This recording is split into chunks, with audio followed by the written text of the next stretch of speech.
Live. Man, I am in a bad mood today. I got to shake this off. I'm drinking, so I got the whiskey going, so it'll all wear off pretty soon. I got this neat thing right there. It's a little QR code. Restream just put this out like yesterday, and if you take your phone and put it up to the QR code, it goes to my website, and then you can listen to the podcast and stuff. Isn't that great? So I posted on social media, I think it was last week, that I reached out to 10 comedians and I wanted an over-under on how many people were going to respond and how many interviews I got out of it. So the results are 3 responses and 2 interviews. And I found out that my email, which is scott@thebtbpc.com, is actually going to some people's spam boxes. So I don't know if I go back to these people, like on social media, and say, hey, I emailed you, but I would like to ask you on social media too, because my email is going to spam, if you'd be on my podcast. I'm scared to do that because I'm afraid they're going to come back and say, yeah, I got your email. I don't want to be on your podcast. You suck. So that's what I'm trying to weigh. Should I do this? And just let me tell you, some of the people I emailed are fairly high profile, but I've emailed higher profile people and got them on the show, or at least got a no. Tom Papa told me no. So I at least got a no from him. But yeah, so that's what's going on in my life. It's running a podcast is a lot of fun, and I look like I'm in black and white. I'm not in black and white. This is a fake background behind me. It's not a green screen. It's a real backdrop, and I'm wearing a black shirt, and I'm very white, so I look like I'm in black and white. That's wild. Whatever. Okay, we're going to get into this. I'm excited about this. I listened back to his album today when I was working, and I absolutely love this album. So let's get started here. So my guest today is Nate Armbruster. He has been performing stand-up since he could drive. He's worked with people like Mark Norman, Nikki Glazer, T. Miller, and his new album, Sorry to Bother You, is available for purchase on Apple Music, and you can also stream it in different places too. I actually listened on YouTube because it was easier for me to do on YouTube. It's funny from front to back. I got favorites that I wrote down. I want to talk to him about it. But he also has a newer podcast. It's not super new. That's called Weekend Up, Nate. And I've been listening to that since I booked him. And really, really good podcast because you get a little bit of inside the comedy life along with the weird news. And I really like what he puts together there. And it's not like super long. He doesn't, some of these folks can go on for 3 hours. His are normally like a half hour. But yeah, he's doing some really great stuff. And I am stoked to talk to him. It is Nate Armbruster. Nate. Hey. How you doing? Thanks for that. Good. Thanks for that great intro. Yeah. As bad of a mood as I'm in, I really enjoy listening to your album. I listened 3 times through, and that's amazing. All the way back through again today. And I took notes and just there's some jokes in there that hit me so hard and so good. And you know what it's like between listening to a album and being there. It's different. And as somebody who watches a lot of comedy, listens to comedy, and performs comedy, it's hard to get in the moment. You're kind of analyzing jokes and stuff like that. But there was a couple of them that just totally blew me away. I appreciate that. That's very kind of you. I don't think not even my closest friends who listened to it were that. I mean, yeah, they're like, yeah, we liked it, but as a friend, I'm assuming first time you've listened to my material, I would, as far as first impressions go, that I appreciate it. Yeah. Yeah, it was really good, and I've been following you on Instagram forever, and I see some of the stuff you put up, and I saw some stuff on YouTube. But the way you put this together, I mean, it's a good package. It all works together. It all fits with the personality that I think is behind it, and I thought it went well. Let me ask you. Okay, so that album's it's right around. It's close to an hour. How much time do you have in putting that together? You mean like material wise on stage? Yeah, material wise, and then I kind of want to talk into the nuts and bolts of putting an album out too. Of it? Okay. Yeah, well, that particular set actually is kind of interesting how it all came together. I'm like kind of like an audio guy. Like I like recording. Like I've produced other albums for comics who didn't know how to mic the room up and things like that. So I've recorded maybe hundreds of shows of mine, just kind of tinkering with like audio stuff, and I could never get a set that I was comfortable putting out, because it's either like, oh, this joke I did this wrong, or it didn't get the response it should have gotten, and maybe there's just a better venue for it, like maybe I can do it at another club and get a better set recorded. So after doing that 100 times and then realizing I'm never gonna have like, I guess, the perfect show, you're always gonna find something wrong with it. There's things on this one that I was like, it's as close as it's gonna be to really good in my opinion, where I'm like, I could do this for 10 more years and I'll still be doing the same jokes because I'm just like, oh, it's not ready yet, Yeah.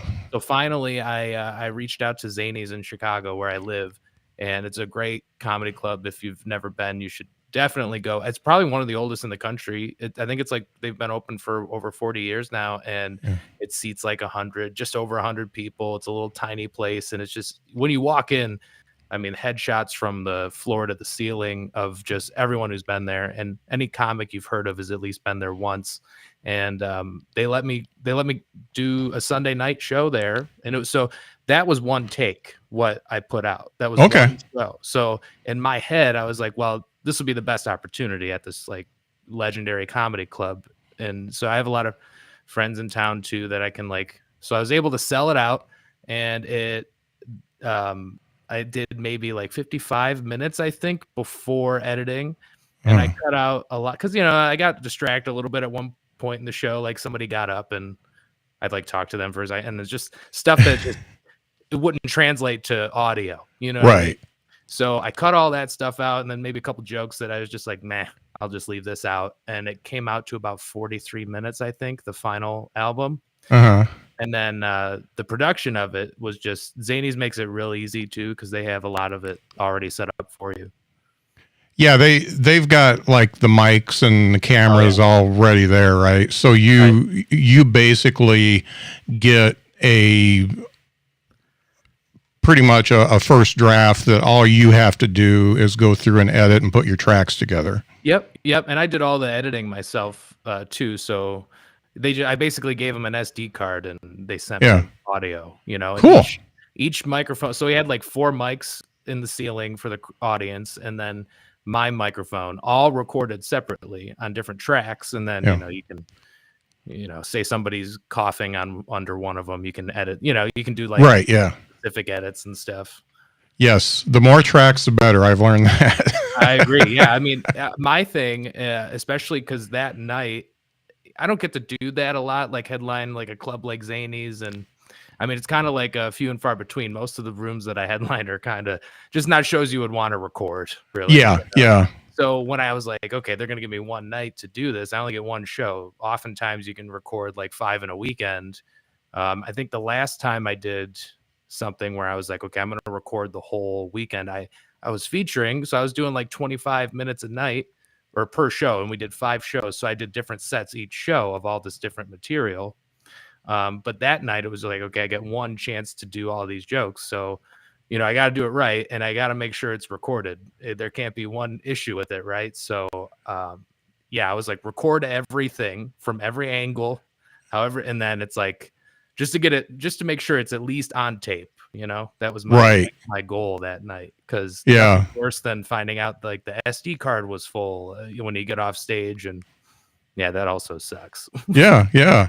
Now, as far as material goes, that's when you think what it takes to put an hour together, or 43 minutes, whatever it is, when you think what that takes, how much blood, sweat, and tears and time do you think you have in that album? Ooh, I mean, I did my first open mic in 2008 and I was 16 years old. So this first few years, I try to not count because I wasn't getting up every night. It was like every couple Yeah. of months thing because I was a kid. But ever since then, I mean, there's a couple of jokes, I mean, that are at least like that I recorded that are like 10 years old, and there was some stuff that once I realized, I'm like, okay, I'm going to try and do everything that I think is funny that I've ever thought of. So I was like, I'm just going to do every single joke. And then it's like, if one bombs, I can just cut it out. But yeah, I mean, I would say a decade's worth of just, doing shows and all that. And Yeah. most of that is just an accumulation of all of it. Some of that stuff I did that night. Like it was like an idea. I was like, okay, I'm just going to throw this out there. And it worked.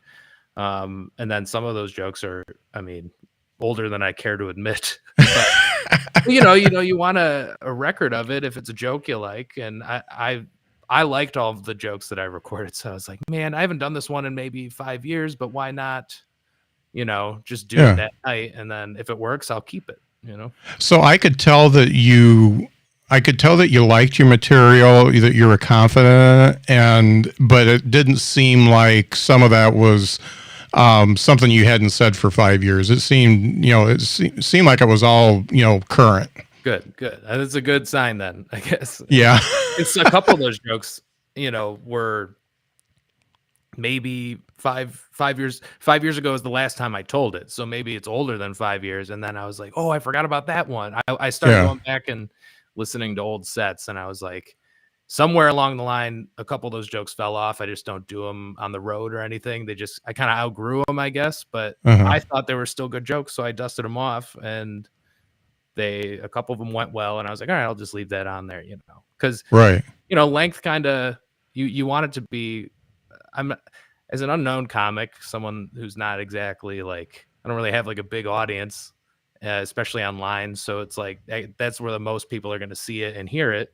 So in my head, I was like, this is going to be a lot of people's first impression of my stand-up. So an hour seems like a lot to ask a stranger to give you, You know what I'm saying? Like, like a Netflix special from, let's say Tom Papa, for example. People are looking forward to that whole hour. They're going to watch the whole thing. But some guy who puts out an album, just Nate Armbruster, they're like, who's this? And if they like it, it's great. Hopefully they follow me and, watch for other stuff that I put out. But I feel like 45 minutes is like that sweet spot, I think. Yeah. Yeah. And it was perfect for me. And it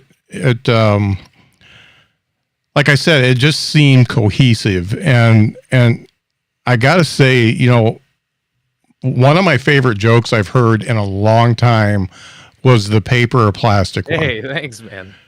How old's that one? Oh, that's old. Is it? Probably. I mean, yeah, that was one that was probably one of my first like jokes that I was like, oh, I'm closing on this thing. You know what I mean? That was probably the first joke I wrote that I was like, this works, that I was actually excited to tell. And then it's like, that would be then it would become the one where like, okay, I'm doing this. Once you start headlining a little bit and you got to do more time, you kind of fill the rest of the time with at least my strategy would be like, okay, I'm doing everything that I'm doing right now, like the road doing. And then it's like, I need more time. I'll go back into the files. Yeah. And that's one of those jokes, but I like that joke. I always got a kick out of it. And yeah, so I was like, I got to have that on there. And it's also like, it's good. It's very punchy for me. Yeah. And it's like the perfect joke. And there are so many paper or plastic jokes out there, but yours is personal because, it's mostly talking about you really until the main punch. And it's 1:35. And, I think I laughed probably 6 times and, laughed out loud in 6 times during that joke. And, that's really, really Thanks, good. man. I Yeah. take that as a high compliment. Yeah. Now, thinking about that particular joke, did you write it pretty much the way it is the first time, or how long did it take you to get it to where it was on the album? That's funny. It's pretty close to like when I first told it, except I kept adding to it. So that joke was maybe one setup, one punchline, when I first started. And then as I did it, I would just start I would maybe add something to it. Once you get a little more comfortable on stage, you can kind of oh, I had this other idea, or sometimes off the cuff, you just slip another punchline out that you don't even realize it. You just say it and it gets a bigger laugh, and then you keep building on it. And then there was another line that actually another comic I was opening for was like, oh, I like that joke. You should say this instead of that or whatever. And I kept that, and because I did it that night, I remember it, and I got an applause, which wasn't something I was like, oh, wow, this is super funny, and it's also the funniest part of the bit I didn't even think of. This guy just was like, we're at the bar after the show, and he's like, oh, you ever think about saying this? And so I kept that. And then, I'd say over the course of a few years, it just kind of turned into what I recorded, Yeah. And the delivery of the last part of that was what really got me, because you didn't go into the guy's voice too much. You're almost pragmatic about it. It was just like, okay, yeah, he said this, and and you didn't make a big deal about it, but it was almost one of those throwaway lines that is funnier than the punch. And that's what I loved about it. And awesome. It just every time I listen to it, I laugh. I love it. And Second Bachelor Party, the way you approach that, that's my, it's, and I've done it a couple times. Like last weekend, I was doing some shows, and I did it, and I kind of riffed a new line, and I was like, shoot, could have had that on the album. But the way that joke is maybe less than a year old, because that actually happened. I actually went to a Second Bachelor Party last summer, or a summer ago or whatever, and it was just funny because we were just joking about it. We're just joking around about it, and all these guys who aren't even comedians are just friends of mine, and it made me laugh. And so I tried it one night, and I was like, oh, that one I really like. Yeah, that's a definite keeper, because I've never heard a joke about a second bachelor party, and the approach is just great. I loved it. It's a unique experience. That's just, to me, that's a huge sign of growing up. Being in a I mean, for what it's worth, your listeners and viewers, I'm 30, so a lot of my materials, just at least right now, is just about some of these eye-opening moments I'm having about just about life in general. Yeah. And that's one of those things where it's like, man, I was at your first one. It's funny. I'm doing another episode after yours, and I think I'm gonna, when we do Is This Anything, I think I'm gonna give you both jokes, because I've got one about getting older, and I want to see what you think about it. Okay. Because that one's brand new. The one I'm bringing, that I was gonna bring, is one that I've done a few times and just sucked, and I rewrote it. And I want to see if it's any better. All right. But that's what I'm thinking. But I don't want to jump the gun here, but I listen to Sirius XM a lot, because I drive a lot, and I hear a lot of comedians on the various channels, because I flip through Raw Dog, JFL, the one that Laugh USA's popular. All those. But I run through all of them, and I hear comedians that I hear bits that are not as funny as the two I talked about on the record, on your album. So how do you even know how to go to Sirius XM and say, hey, I've got this album, do you want to check it out? Yeah, it's funny. I was just on the phone yesterday with somebody who's gonna help me submit. Basically, the easiest way to even submit your stuff is to be affiliated with a record label. And there's a lot of Mhm. comedy record labels. You have a few choices that are, especially like people at my level that will work with you, and they have a relationship with Sirius. So when they put something out, they can send it along, and hopefully your stuff gets on the air, because it's also like a great revenue stream for comedians, Right. which can make a huge difference in like my life. I could definitely use the extra income, but Yeah. um, yeah, so I actually self released this all on my own. I just put it out. I'm just on my own, and then I was talking to a friend about submitting it as an independent. Just do my own thing, and I just heard lately, because there's like a lot going on with I guess licensing rights. There's this whole thing. You can look it up, but it's between comedians and Spotify pretty much, who want basically more money Yeah. per play, and it kind of like ruined every no, I don't want to say ruined everything, but it definitely like changed their process for submissions.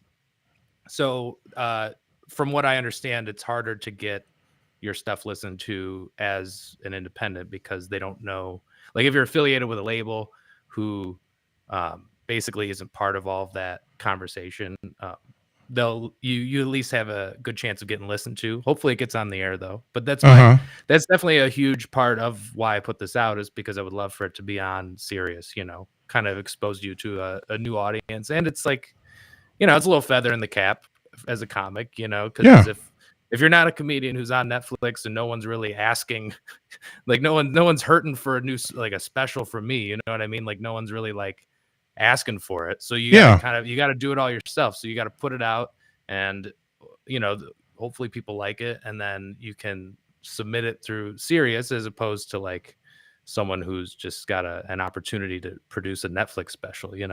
Right. And that's got to be hard to make that decision, because if you go with a record company, you're more likely to get on, but then they own so much of your stuff that Yeah.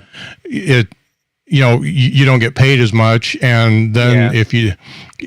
if for some reason you do blow up and you end up on Netflix, Right. then you're still paying the record company for that record. Yeah, it's a gamble. A lot of labels now, because this stuff has gotten, I guess, easier to produce. It's not like I did this with a Zoom recorder and 5 microphones, so it's pretty easy to get something done, like get Yeah. something made at this level. But yeah, the label, I think now, because I even for a while wanted to start my own label, but it's a lot of work, and it's getting the right comedians and people to, I don't know. It's a full-time job, really.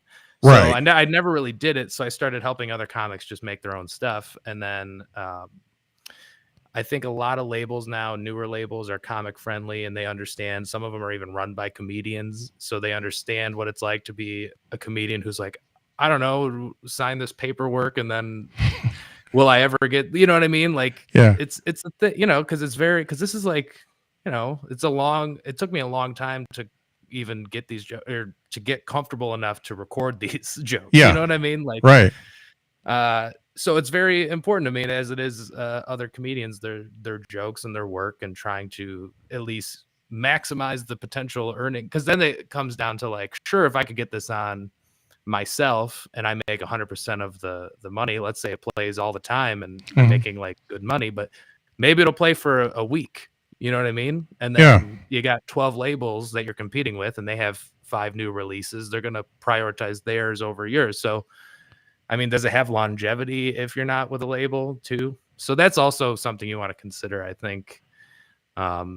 But who knows? Because I know people who have done both and have been very successful at it. And there's also, I know people who submit their stuff and who are very funny, and I think they're great. And I've listened to their stuff, and I'm like, this sounds great. It's the sound quality is great. The jokes are good. And then Sirius said no to all of it. They didn't even take one track. So it's like, there's no shortage of comedians nowadays. So yeah. and there's I only so much wonder. airtime. Yeah, I wonder if we did a social media petitioning campaign Mm. and just blasted the fuck out of them. You know, If I do they take call-ins? Can you request bits? you know, I know one show that has a friend of mine on it. He's on there, I think, once a month that I could call in, and um, I don't know how to pronounce his last name. Fugelsang, Fugelsang. Which station is it on? Ah. I can look it up later. I think it's one of the talk stations. Okay. It may be a political one. I don't. I see. So it's not on the comedy station. Okay. Yeah, and it may be comedy. I don't remember, but my friend John Poveromo's on it with him at least once a month, I think. Okay. And I know they air late night, but yeah, I would definitely call in because you've got some tracks here that, like I said, are better than a lot of the things I've heard. Well, if I ever get the chance to talk to someone, I'll be like Scott Curtis said, "You got to play this." Behind the Bits, you know, that podcast that nobody knows about. That I mean, you got a lot of followers. I mean, either you're good. I mean, I would assume this. I was excited that you asked me to do this. I was like, wow, this guy. And you've had a lot of great guests. I was looking at your episodes. I was like, man, all right, guy thinks I'm funny enough to talk to for an hour, so I'll take it. Yeah, you know? I definitely some people I badger, and some you got to be like that though, you know. Yeah, and some people just come on, and the thing is I always have a reason I want to talk to somebody, so I'm not going to reach out. I probably wouldn't have reached out to you if you didn't release an album. Just because something has to catch my attention, and then I write your name down, and I'm like, okay, I gotta get in contact with this person, and that, like I said at the beginning, 10 people. I thought, okay, because I've been getting shot down so often lately that I'm like, okay, I'm going to do 10 in a 2-day period and see what happens. And well, you know what's funny is because I think when I got your message, I didn't know. Or at least at the time we weren't friends on Facebook or something like that. And so your messages went to my spam folder on Facebook. And like, wait, so I'm just hitting spam everywhere. So, I mean, I wouldn't always take it personal because I also noticed you'd asked me years ago, maybe 3 years ago or something. You'd asked me when I first started. Yeah. And I didn't even see it. And I'm like, wow. Scott probably thinks I'm a huge jerk, you know, like I'm like big time in your podcast. And really, I just didn't know. It's not like I didn't have all the free time in the world in 2020 to, you know, I'm on any podcast, and I'm actually really thick skinned about it most of the time. It's just lately, it's just been just a fucking slog. It's just like, no, it's hard to add. So, I mean, not to jump ahead, but you mentioned my podcast. If you want me to wait and talk about this until later, I don't want to throw you off, but yeah, jump it in. The podcast I do now is just me rambling for 25-ish minutes every week, and sometimes I'll have a friend on the show, like another comic or something, who might have a funny take on some sort of current event situation or news story or something.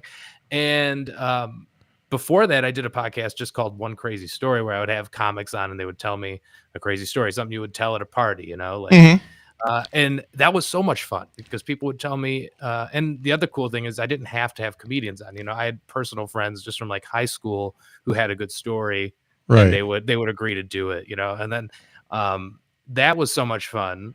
And I kind of, getting back to like what it's like asking people to do your podcast, it's hard when I ran out of like favors, you know what I mean, where it's like, Nate, I already told you a story and I don't want to do it again, or like you know, just it got to the point where I felt like I was bothering people, which I guess kind of ties into the album name, is like, that's kind of how I feel about just like, hey, you know, can you do it's fun, I promise it's fun. And I actually had like enough listeners to look forward to doing it every week, where I'm like, wow, enough people are listening to this. I wasn't like, you know, I wasn't making money off of it or anything, but I had more listeners than I did people at live shows. So I was like, you know what, this seems worth my time.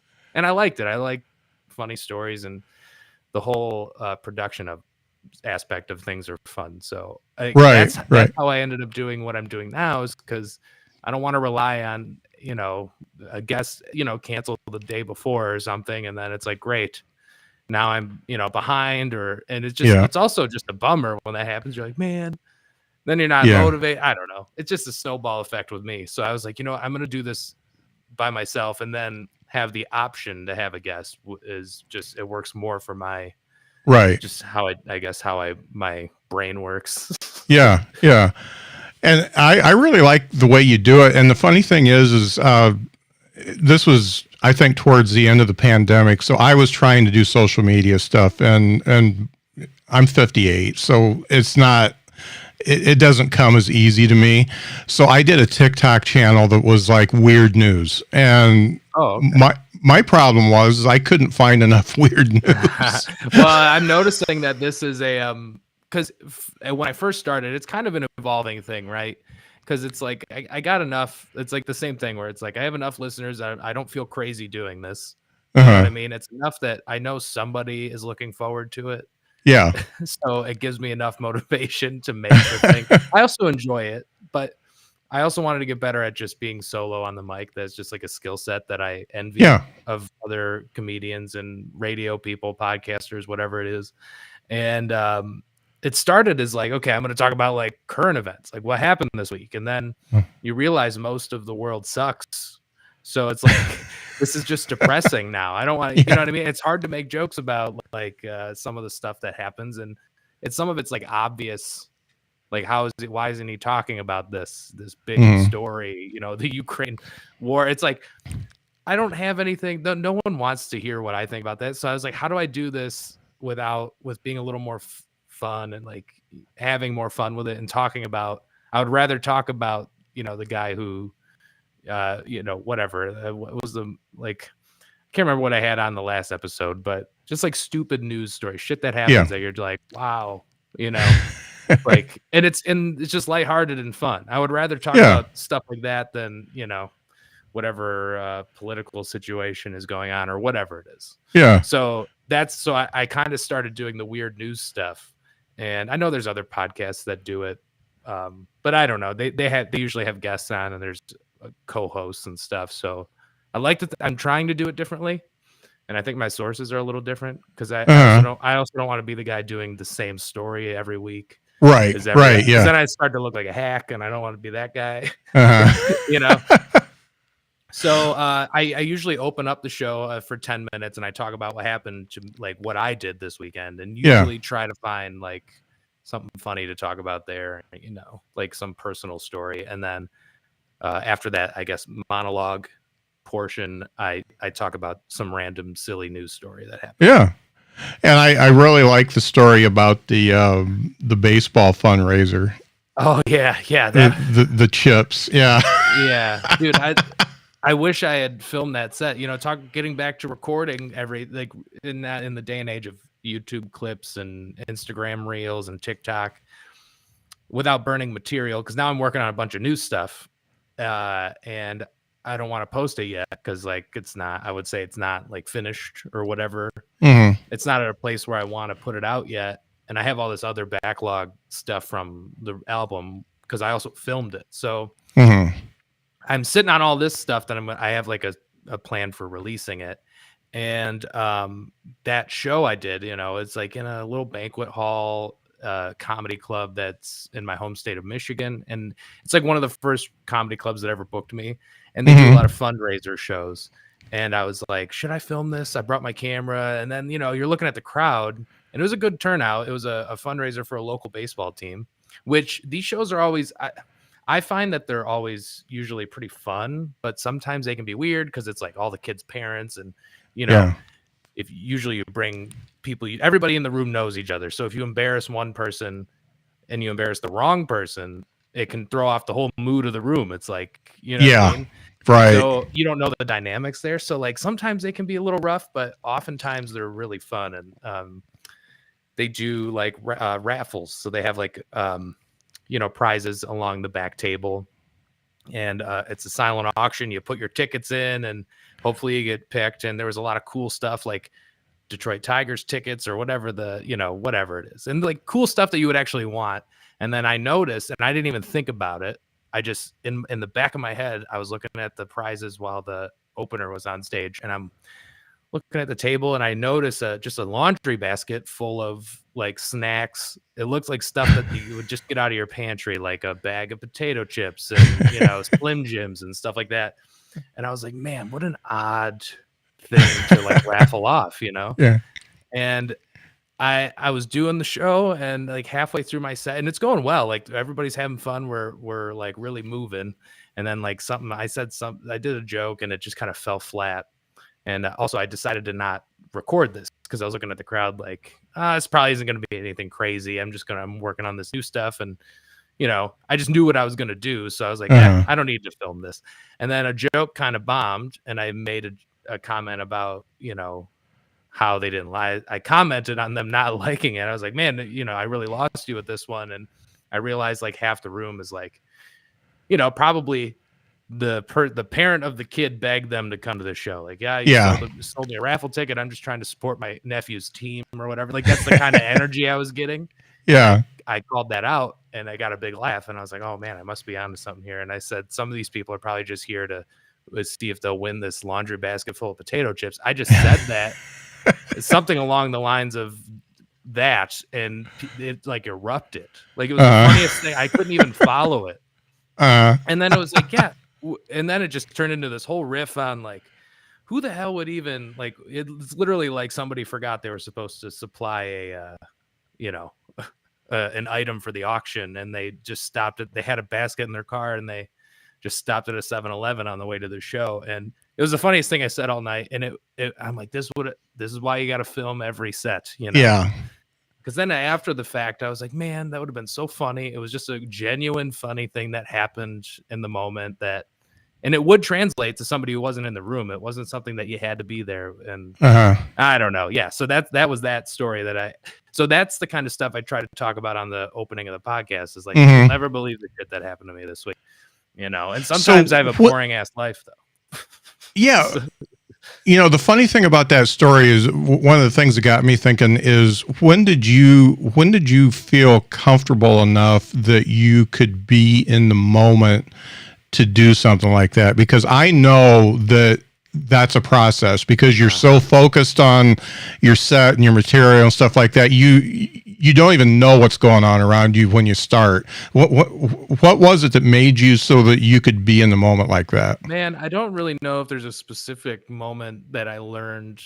I think it just comes with doing anything enough. Like, they say 10,000 hours or anything, it's like podcasting, even that, like how are you comfortable even talking on the microphone and stuff like that. So I think once you do it a certain amount of times, you eventually get comfortable with yourself in whatever way that is. There are people who don't like to do that. And I don't always enjoy talking to the crowd, but you can just kind of feel that they were like open to it and they were fun and like they would have, you know what I mean? They would go along with it. I think that just comes with doing it for as much as you can until one day it's like, oh, I can't believe that worked. Like it'll work enough where you have the confidence to do it. Yeah. And you'll feel comfortable. And I think at some point I just got to like, well, I mean, I don't really care. We're at this baseball fundraiser. Nobody's going to remember this show.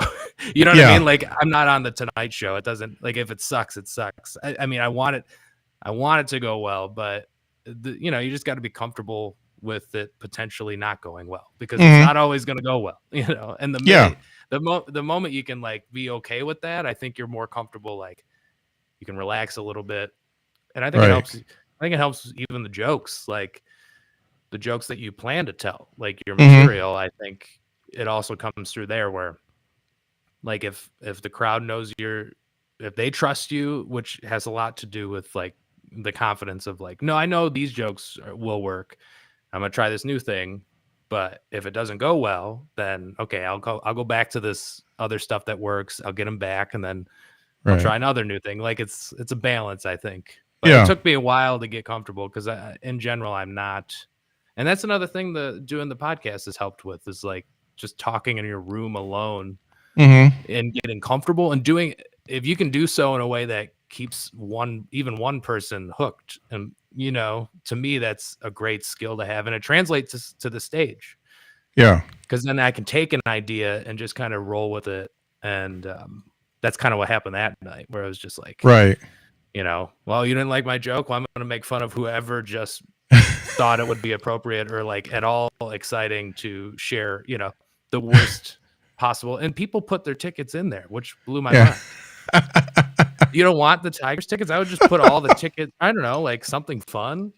Yeah. I mean, it's a baseball team fundraiser, so they got like the Tigers to donate some tickets or something for next season. And I was like, wow, you didn't even want that? You're clearly baseball fans. That'd be like the hot prize, I would think. But yeah, sure enough, somebody did. And they came up to me after, the guy that won, and he's like showing it off and stuff. It's silly.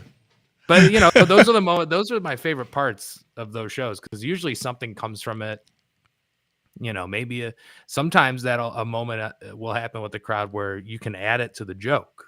Right. That was just kind of like a thing that happened. But sometimes you can be like, well, how somebody responds to a joke. You could have a conversation on stage with somebody, and then that becomes part of the bit later on. It's funny. I'm doing another podcast. It's just me solo talking about podcasting, and it's so much different than this. And right now, I don't like it because I have to fill that space. And it's not even me doing jokes. It's a serious podcast. And I'm really struggling with it, because when I'm talking to somebody, I'm fine. But when I have to fill that space myself, I haven't done an episode longer than 15 minutes, me talking. It's hard, man. Yeah. Like I really like Bill Burr's like a prime example of someone who can just, ramble for an hour, but the whole time you're like interested in what he's talking about. He could be talking about, walking, just his walk down the street. Like, I went for a walk and this happened, and it might not be anything interesting when you really think about it. I'm like, why is this interesting? But him telling that story is just he has a way of talking that keeps you interested, and I was like, that is like, if I can do that, that's just something I like kind of want to be able to do. And then, you think about it, if you're doing stand up, the whole goal is to be able to do an hour on stage, right? Like, and that's like prepped, planned material that you work on. But if you can open up the mic and have it be good, that's the other thing, is like a lot of people do solo podcasts, but that's why mine's short, is because I don't want to like drag it out for an hour. That would be awful. You know, I would rather have like a really good, interesting 20-minute podcast of just me talking about my weekend than, some sad. But, I mean, I think it's just, asking someone to listen to me for more than whatever 25 minutes, I think, is a lot, especially if you don't know who I am, because it's kind of like the album, where like it's going to be your first impression of me as a performer, as a comedian, and you want it to be good. So, keep it short and tight. And the other thing about it is, and I do a lot of editing too. So like I'll tell that story about that show I did with the fundraiser, and maybe that's like 6 minutes. And then all of a sudden it's like, oh no, I'm out of stuff. So I pause it, I cut it, and then I pick up and, go to the next thought. So there's no rambling, or I try to at least keep it focused on the subject. Like, you know what I mean? I don't want to be like, all right, so what else is going on? I don't want to do all that. I just cut it right there. I take out the ums, you know what I mean? I don't want to, I don't want to give people a chance to leave. Yeah. You know what I mean? Like, stay with me. This is going to sound like one big, long planned show. Yeah. And no one seems to notice. So, and I think that's just part of podcasting. I don't like, my least favorite podcasts are, because I'm also like a fan of, like, I listen to a ton and different types of podcasts too, not even just comedians, but the ones that you can tell they put no thought into what the listening experience is going to be like. So that's why I'm like, okay, no, I'm going to really try and make this at least interesting to somebody. Right.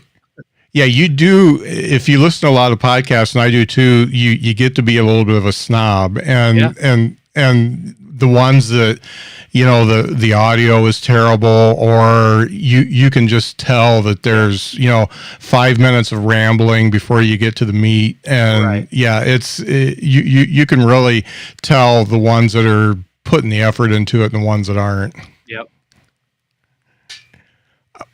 As far as, so you've been doing this a long time, what would you say is the best and worst advice you've got coming up?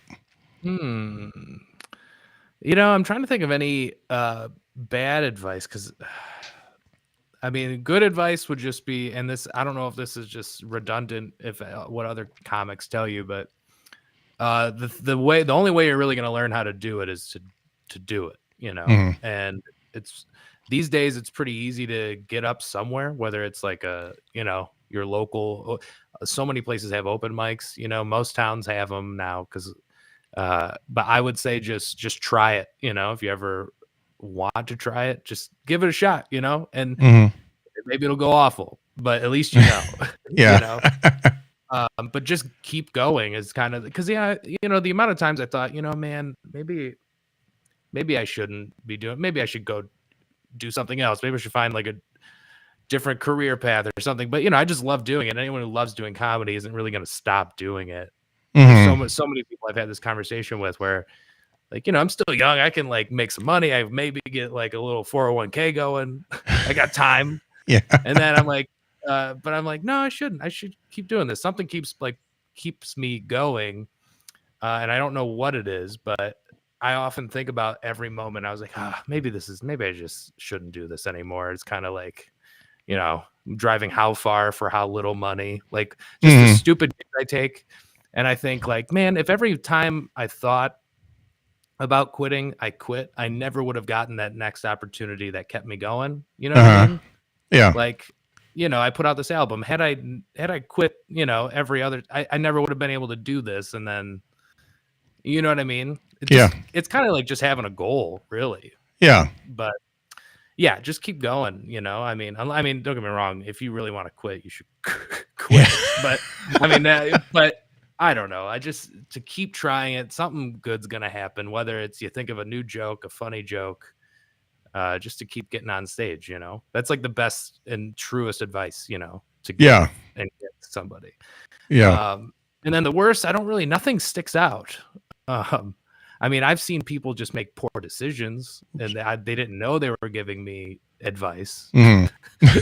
If anything, it was just like watching other people make bad decisions is like, okay, yeah, don't do that. Yeah. Whether it's how you conduct yourself at the comedy club, how you talk to the wait staff, how much you tip the wait staff, how Yeah. you know what I mean? Things like that, how you act with the crowd after, are you, Mm-hmm. stuff like that, like just and what to do on just how to talk to other comedians and just be at least pleasant to work with. Yeah.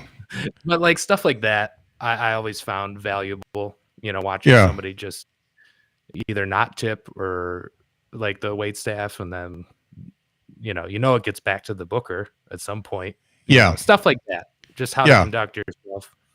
But I think that kind of advice applies in any career path, really. Like, just don't be a dick, That's Yeah. but yeah, I don't know. No specific bad advice sticks out. Yeah. It's funny you talk about tipping and stuff like that. I'm in Huntsville, Alabama now, and we just lost an open mic, and it was mostly because it was all comedians there. Usually there might be one or two tables of people who aren't comedians, and they get a water and Yeah. they wouldn't tip. And I understand, because if I was to do 5 a week and I drink 2 beers every night, and I tip even, and I always tip like 50% on a beer. So if I tip only 20%, then all of a sudden in a month, that's a car payment. And Totally. so I understand where the comics are coming from, but the guy who runs some of the mics here said, get your water and give the bartender $1, and just so they know that you're there and you appreciate the fact that they're running a mic there. And they're even showing up, because like you can't have the open mic without the venue, right? So like, yeah, as much as it might be hard to like, part with that money, especially if you're like a struggling comedian, I mean, it's hard, coming up. I don't even carry cash. I had to, the club I was at last weekend, the bartender, and it's like a club. I mean, I've been going there for years. So like, they know, like, when you walk in, they actually knew my name. They're like, "Hey, Nate, how's it going?" Like, it's that kind of place, you know. And I didn't have cash, and I was like, "Shit," you know, like I don't want to. Yeah. So I just made him. I was like, "What's your Venmo?" You know, like I just, I had because I was like, "I'm tipping you," because I know, you know, I value their, you know, they're showing up. You know, Yeah. so that's good because you need Yeah. the bartender, you need the comedy club or the bar. You know what I mean? To have, they're the reason you even get to put on a show. So Yeah, at least exactly. at my level, no one's showing up for. Yeah. I'm not exactly selling tickets. Yeah, and I think especially in open mic land, you get a little complacent and you think, "Oh, this is always going to be here, so you know, I'm just going to get my water and go on." But you know, they notice the bartender is there. It's a Wednesday night, and they need to get paid, and so you know, worth their time, you know. Yeah. So I think they stopped the open mic and they're doing bingo or something like that. So you know, it's you know, it's so funny. It's so funny how like there's clubs now they'll do other stuff on their off nights because, you know, especially if you're a full-time comedy club, you're only open maybe Wednesday to Saturday. It's pretty busy. That's when you're doing shows, right? Thursday, Friday, Saturday, most places, but they have like 3 or 4 days off during the week. They want to use the venue. They have the space, the whole full bar. It's like, why not try another event? Maybe they'll bring in like, you know, a TikTok comedian or something like. Yeah. They'll put them up on a Monday, right? They'll sell the place out and they make tons of money off the bar. So it's great for business, you know, as long as it's not ruining the Thursday, you know, the normal stand-up stuff. But do whatever gimmicky stuff you want to do on the off nights. But let's say it's bingo. There's a club near where I'm from. They're a new club. They've only been open a few years, and then they also got through the pandemic and all this stuff. So like any business, they're like, anything we can get this place sold out. And the comedy, it's slowly building, right? It's getting better and better every time I go back. And so they're really building something, and they're smart. They know it's going to be a long game. So they kind of like planned for, you know, potential loss, likely loss. I mean, I don't know the numbers, but you can tell it's growing. The business is growing, but they would do like drag queen bingo on like Sunday or a drag brunch or something. And it's sold out. I'm not kidding, in like a half hour online. Oh, I bet. Yeah. And I'm like, what? You know what I mean? But the thing is, you know, it's 400 seats or whatever the capacity is. They sell a ticket for each seat. They're making money off the bar. They bring in food, you know. So I'm like, whatever keeps the lights on. Just don't do that on a Friday night, please. Yeah. let comedians don't become a brunch spot. You know, I want to keep a comedy club. But hey, if you got to do that on the off nights, be my guest. You know. Yeah. But it's interesting though, because they're like, it's also like, you know, like, Nate, how's the show looking this weekend? Not too many, you know, maybe it's half full or something. You're like, all right, you know, we'll make it work. You know, we'll do the show. We'll have fun. And then it's like, wow, drag queen brunch just sold out in 30 minutes. And you're like, man, because, you know, all those people know about the comedy club. You know what I mean? Right. They know how to get there for brunch. I'm like, why don't you come out for the comedy? You know? But hey, I don't know. Yeah, it's a weird business, a weird dynamic. Yeah.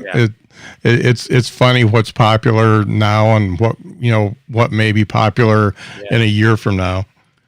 So this has been fun, but I want to get to the is this anything, because I've got at least one I'm going to do. I may only do one. I may save the other one for Ben, the other guy I'm talking to. But this is where we each bring a joke or a premise to the table that we're working on. We think might be something. It bombed before. We want to make it good, and we just give each other notes. So since you're the guest, you get to choose if I go first or if you go first. Okay. I'll let you go first. Let's see it. Okay. Let me find it. So this is just to set this one up. I do a lot of boomer style stuff because I'm at the tail end of the boomer era, and this is one I've done a couple times, and I think the premise is solid, but I've never been able to make it funny. Okay. So this one I rewrote this morning, and I'm just going to do it the way I wrote it. So I'm totally paranoid about my phone battery going dead, and I don't know why. I went over 30 years without one, and I don't remember wishing I'd be able to be found anywhere by anyone who has my phone number and yet not be able to make a call from my own house because of trees. So one thing I don't understand is how I can walk from the charger to my car and I'm at 90% charge. Mm-hmm. And then I look at my phone and I see I've got 15 robocalls. I guess that'll drain it, won't it? When I get to 70%, all I'm doing is looking for outlets. I've got a 6-foot charging cord wrapped around my ankle, ready to go, and I just need the juice, baby. And when it gets to 30%, I'm just going to get a new one. I go to the T-Mobile store, and when they ask what kind of phone I want, I just say fully charged.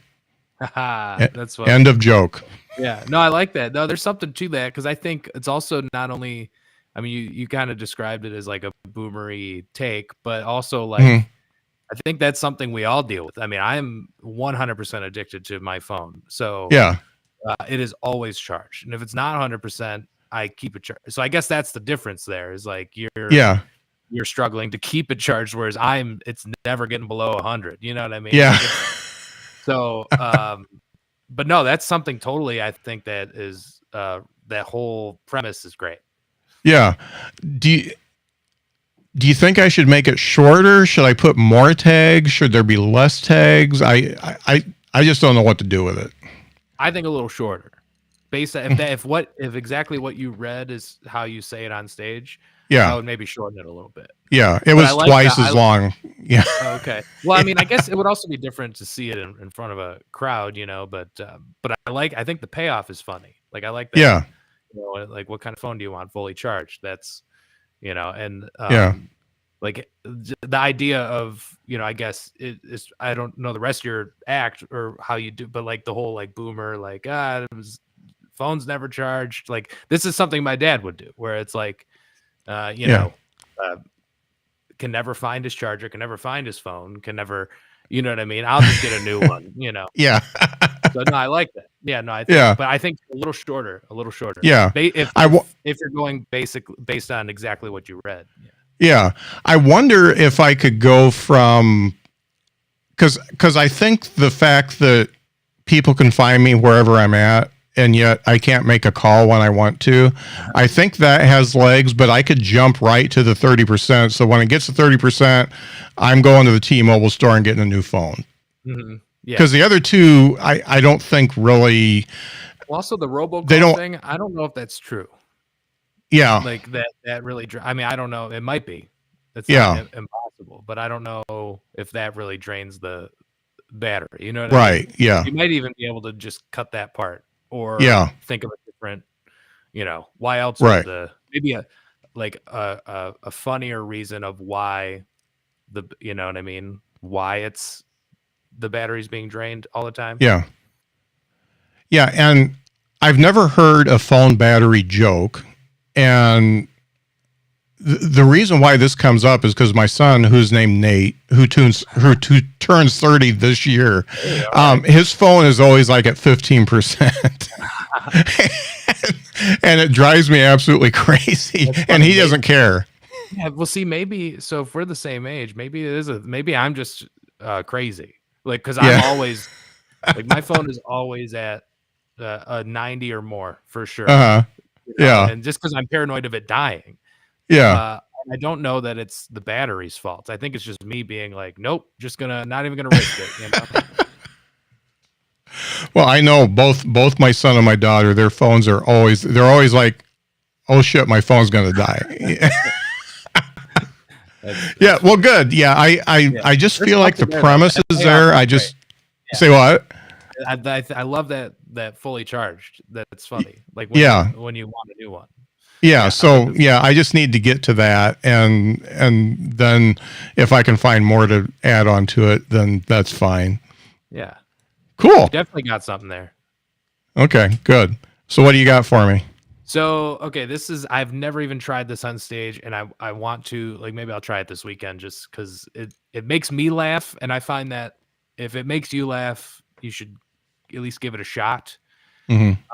But my dad is in this, the older he gets, the more he's interested in like our ancestry and like So he's been like doing a lot of digging, like with things like 23andMe and stuff like that, making it easier than ever. And you can really find out a lot about your family's past, right? Like where, when did our family get to the United States? Because both of his parents are from families who eventually came over here from different countries or whatever. So he's gone back and he's like got all these old photos and he's doing all this interesting like research about our family. And in my head, like this is so it got me thinking like, okay, like don't go back too far, I'm very white and very German last name Armbruster, like because then he thinks it's interesting and I think it's interesting, but I'm also like, I don't want to know too much because the farther you go back, the more likely it's going to be bad. You know what I mean?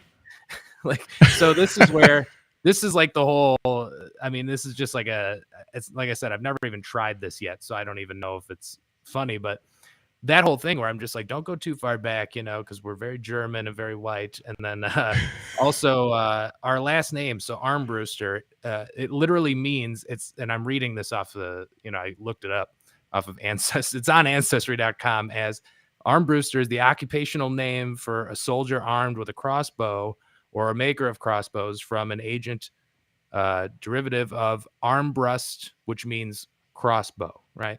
Wow. And that's a pretty interesting, like, badass last name, and it's wasted on me.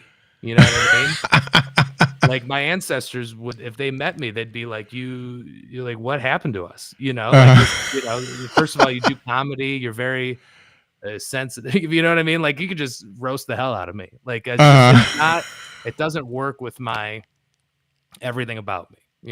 Yeah. Armbruster, it's technically a really badass last name, but it's just I have nothing. There's nothing badass about me at all. Like so that's the whole joke there, right? And then it gets like or the whole idea, then that's basically what I want to try. And then it also comes down to like Armbruster because it's like a somewhat unique last name. It's not very common. But the amount of people that like to bring it up, like after a show, I can't tell you how many times someone's like, oh my God, do you know Cindy? Are you related to Cindy Armbruster in Cincinnati? And I'm like, never, no, I'm not. You know what I mean? Like, but you just get I've had so many conversations like that, like, yeah. oh, wow, you have a unique last name. You must know the other person, and then you find out it's actually not that unique because there's like a lot of other people, like, it's not as unique as I thought with the amount of people that are like, wow, I've never met another Armbruster. And then, so the dumb conversations that come along with it make me laugh. So yeah. This is just the whole bit that this is the idea. I wouldn't call that a joke finished. You know what I mean? Yeah. But you've got two really good tags there between the uncommon last name and the crossbow. And I don't know if you can go to, the only thing I ever shot was Jägermeister or something yeah. Okay. Yeah. So, you think about, how rugged a crossbow is and then you could go into everything that's not rugged about you, like, crossbow. I don't even cross the street without a stoplight or something. I don't know. Yeah. Like just, I know what you're saying. No, I like that. Yeah. Yeah. The crossbow really came out to me and the unique last name does too, because I mean, Curtis isn't that unique, but I get the same thing. It's always, Joe Curtis from Minnesota. Well, no. Right. Yeah. And I don't know where you could go with that, maybe just go totally outlandish and like, he killed my mom. Oh yeah. We don't talk to him anymore. Not since he did that thing to that kid. Yeah. Like it's something, real dark. Like just real dark with it. Completely. Yeah. That's funny. Yeah. Yeah. Because they obviously know them. So if you reveal a secret about them, yeah. It's, do you know Joe Curtis? Oh, that asshole. Oh. Yeah. He's alive. Yeah. Like, yeah. Did he get over the heroin addiction? Yeah. Is he still addicted to coke? No, I think there's something. There's something there. I got to figure it Yeah. out. But yeah, this is currently a joke. Like it's currently an idea that keeps popping into my head.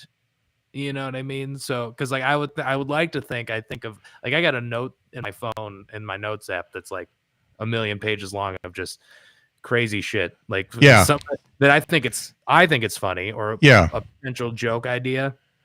You know, to someone out of context, like if I ever die, throw my phone in a river, okay? Because like I gotta, you know, I gotta be able to explain some of these thoughts that pop into my head. But yeah, I go through this app all the time, and I'm like, you know what? There's no excuse to not have a new joke this weekend. Let's try something new, you know. So I go through the app, and this one, I don't see it written. I haven't written it down anywhere. It's just something that pops into my head sometimes, and it keeps nudging me to talk about it. And then something will happen. Like I'll talk to my dad. He'll be like, "Hey, did I ever tell you about your great grandfather?" And then and it is interesting. Like some of our family that he's, you know, he's learned a lot of cool stuff. But, it keeps popping into my head. Like, oh my God, I got to try this joke about just our last name, you know? Yeah.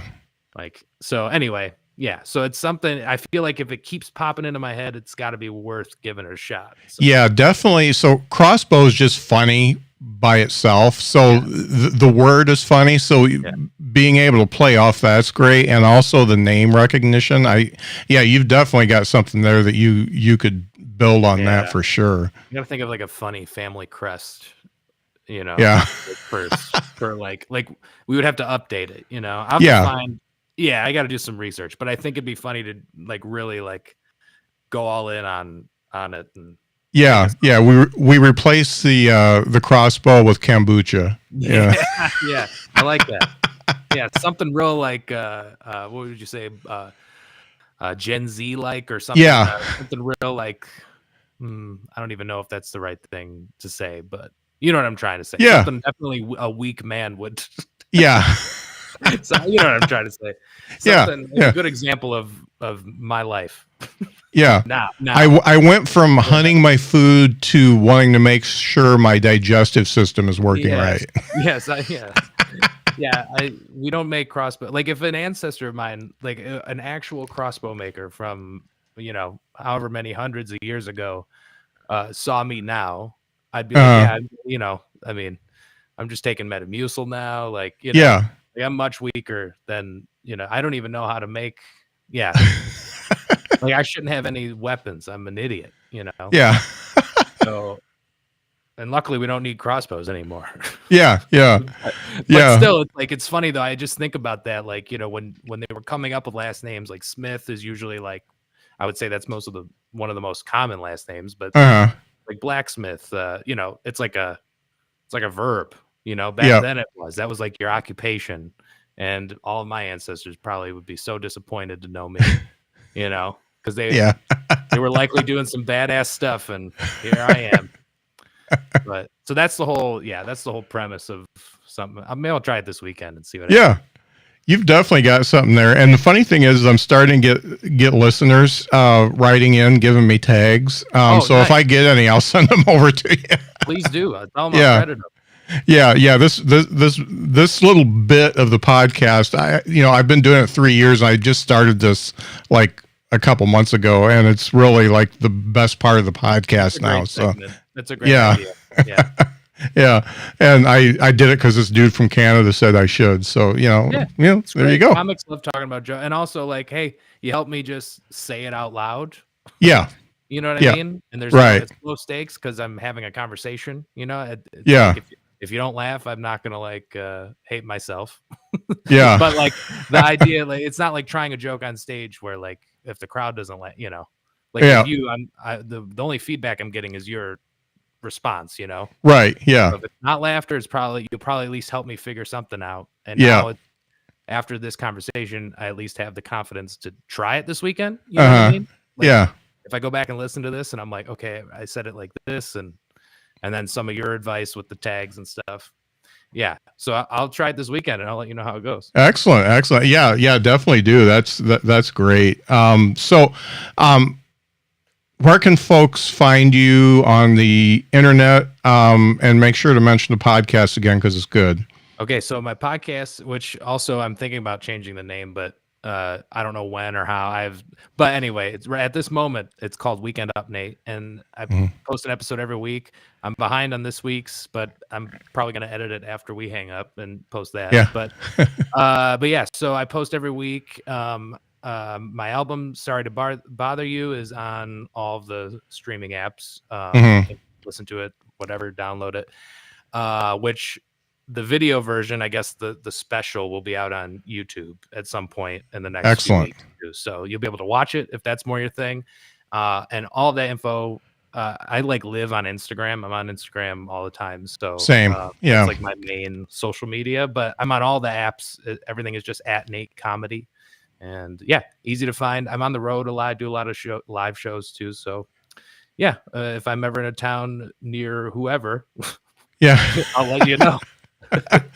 Well, I tell you, and I'm not just saying this because I listen to a lot of albums, and I do not invite the person to be on my podcast. Yours was really, really good. I mean, yeah, even 3 times in, paper or plastic got me every time. Oh, good. No, that means a lot. Thank you. Yeah, and folks, you got to listen to it. It's towards the end of the album. Even if you just listen to that track, put it on repeat on YouTube and see if we can get the numbers up there. Hey, I'll take it. Yeah. And I think I might start petitioning Sirius XM and see what happens. Yeah. Let's get some. Let's do it. Let's get some heat. Going, yeah. Well, thanks so much for being on the show. This has been a lot of fun. Thanks for asking me. This was fun.